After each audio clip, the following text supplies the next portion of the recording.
Hey everyone, welcome back to the stream. This is episode 10. Thank you so much for joining. If this is your first time tuning in, these streams are all about breaking down the latest in tech with a strong focus on Apple news and products. So today we'll be covering the release of the iPhone SE. A little different than what we were expecting, but let's get into it. All right, so excuse me. Let's talk about the brand new iPhone that Apple just announced, the iPhone SE. This is Apple's latest attempt at bringing a powerful yet affordable iPhone to the market. It's been positioned as a replacement for both the iPhone SE and the iPhone 14, kind of, sort of, and it packs a surprising number of high-end features for the price. It's not exactly what we were expecting. The price is also like $100 to $200 higher than what we thought it would be. So today we'll cover what's new, what's missing, and is this the best budget iPhone Apple has ever made? Let's break it all down. First up, let's talk about design. Apple has completely ditched the old SE design. No more home button and thick bezels. Instead, the iPhone 16e looks more like an iPhone 14. It does have an OLED display, but it has a notch versus a dynamic island. So it's a 6.1-inch Super Retina XDR OLED display. What a long name. It's a huge upgrade from the LCD screens on the older budget models. This screen kind of offers an edge-to-edge display, with Face ID, meaning no Touch ID. So no more home button. This officially marks the end of that home button, something that had been present since the very first iPhone. Now is completely gone. RIP home button. It is available in just two colors, black or white, and Apple isn't holding back when it comes to performance. The iPhone I keep calling SE. The iPhone 16e is powered by the A18 chip, the same one found in the entire iPhone 16 lineup. Well, kind of. The chip is a bend version of the A18 in the iPhone 16 with one less GPU core. How much will you be able to tell that, in a day-to-day task? Probably not much. In either case, the A18 promises faster processing speeds, things like better battery efficiency, and the biggest thing that Apple concentrated on was Apple Intelligence, Apple's AI power features. This makes it one of the fastest budget iPhones ever released, keeping it future-proof for years to come. Now, let's talk about the camera. Unlike the dual camera or the triple camera setups on the higher-end iPhones, the iPhone 16e has a single 48 megapixel Fusion rear camera, which Apple kind of says that it's two cameras in one. So don't underestimate it, being that it's a single lens setup. This sensor is capable of high resolution photography with deep fusion processing. I can record 4K videos at up to 60 frames per second, and it still has a 12 megapixel true depth front camera for selfies and obviously to use Face ID. Apple's really pushing the computational photography, meaning this camera should still be great even with just one lens. However, this camera system doesn't support things like nighttime portraits, macro photography, spatial photos and videos, and it doesn't have the sensor shift optical image stabilization. Apple's also making two big changes to the iPhone SE's hardware. First, the iPhone ditches Qualcomm's 5G chip in favor of Apple's in-house modem.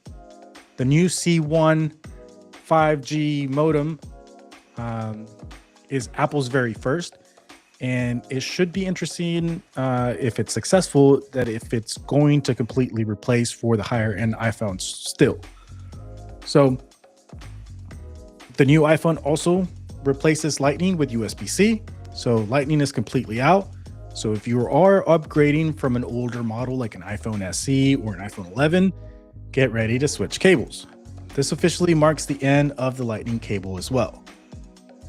These changes could mean better connectivity and more universal charging options for the budget iPhone, but it is a little bit of change. Apple's also promising the longest battery life ever on a 6.1-inch iPhone. That means 6 hours longer than an iPhone 11 or 12 hours longer than the last version of the iPhone SE. For people who want all-day battery life without needing a Pro Max size phone, this could be a huge win. So now let's talk about pricing and when you can get your hands on one of these. Base pricing is $599 for the 128 gigabyte model. A 256 will run you $699, and a 512 model will run you $899. Pre-order started yesterday, February 21st. Yeah, with the official release coming on February 28th. The price is one of the most controversial parts of this iPhone's release. It's about $200 more than what the iPhone SE was selling for, but you are getting significantly more than the iPhone SE ever had to offer. Does this make it one of the best deals in Apple's lineup, sitting right between the iPhone SE, or what used to be the iPhone SE, and the iPhone 15? Well, that's kind of something that you'll want and have to kind of answer on your own. And of course, Apple had to cut some features to keep the cost down. And this list is pretty long.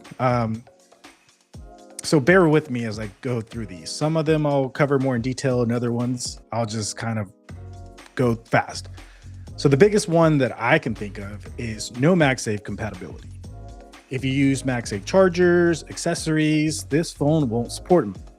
And as much as Apple has pushed MagSafe, it is really surprising that they completely left it out.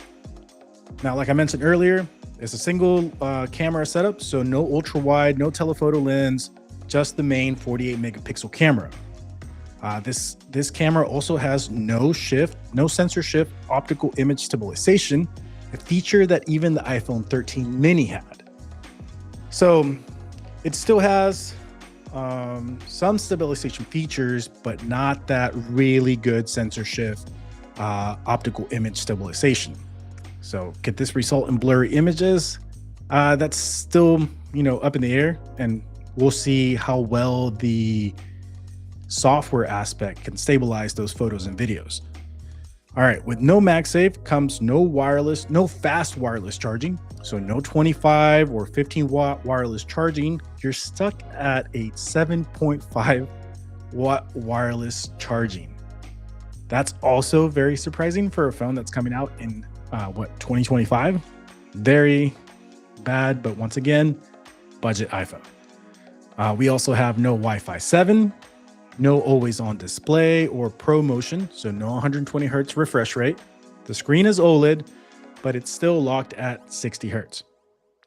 No 2000 nit peak brightness for outdoor use, which is very helpful on super sunny days. Also, no 1 nit minimum brightness for browsing the internet, kind of like late night without bothering your significant other.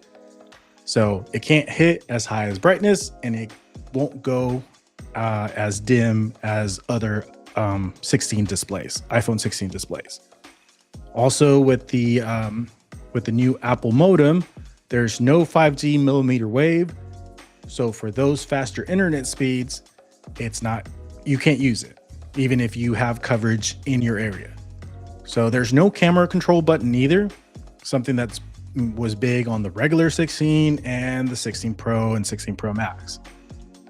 So with that, we also get no next generation portrait with focus adjustments, and where you could take a picture and then later pick where you wanted the photo to focus on. So you can't do that on the regular 16E. In hand with the cameras, we also don't have cinematic mode for recording videos. No latest generation ceramic shield for the front screen.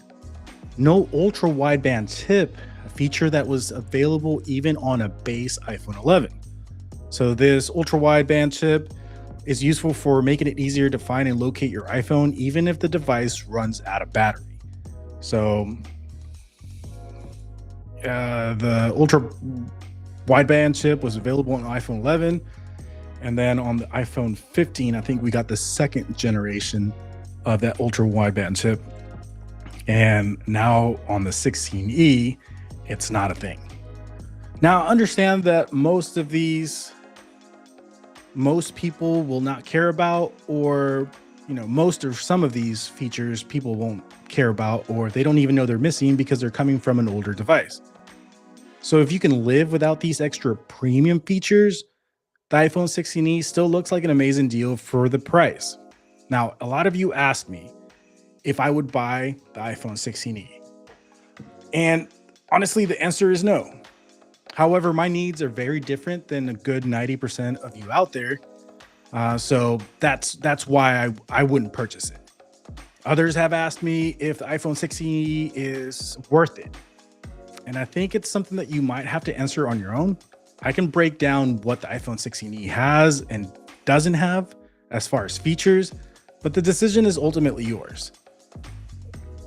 So maybe the better question would be, would I recommend the iPhone 16e?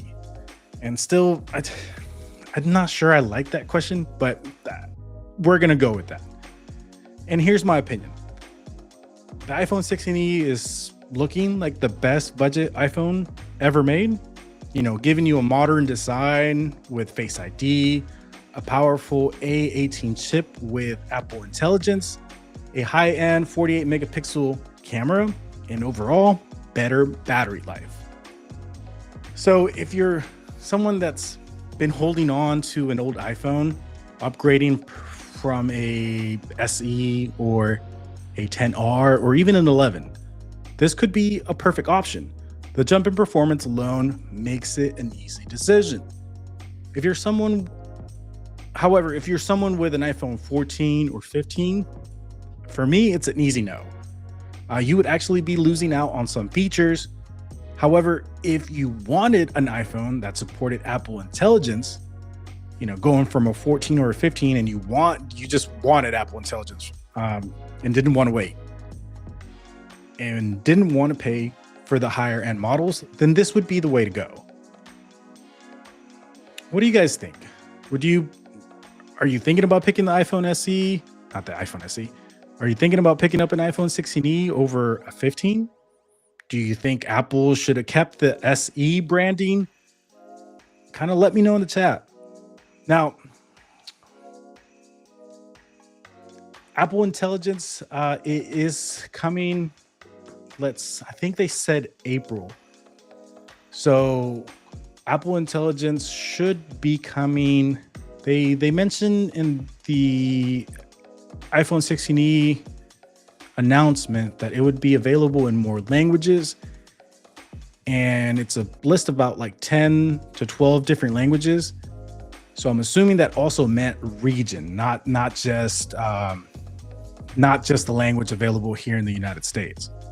I'm not 100% sure, so I would have to look that up, but I'm thinking they mentioned April as a date for Apple Intelligence coming to Europe. Now, here's my take on this. I think the iPhone SE is going to sell like crazy.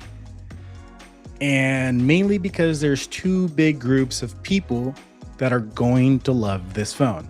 And I say love, it's in quotes, right? First group, parents buying for their kids. If your kid needs a new iPhone, this could potentially be the perfect option. And here's why. It's affordable at $599. It looks like a modern iPhone, so not an outdated 8, like iPhone 8 design. It's called, like the name, calling it iPhone 16e instead of iPhone SE makes it feel more of a part of the new lineup instead of a budget iPhone afterthought, if that makes sense. Yeah, it's definitely a little confusing whenever they announce certain things, but hopefully soon But being completely honest, not a lot of features are actually super useful just yet. I'm still waiting for the not the iPhone, the iOS 18.4 or 18.5, where it's actually going to be able to take context of your phone and actually be able to help you with appointments and replies and stuff like that. But as of right now, I don't find it super useful. Going back to the iPhone SE and the group, let's be real.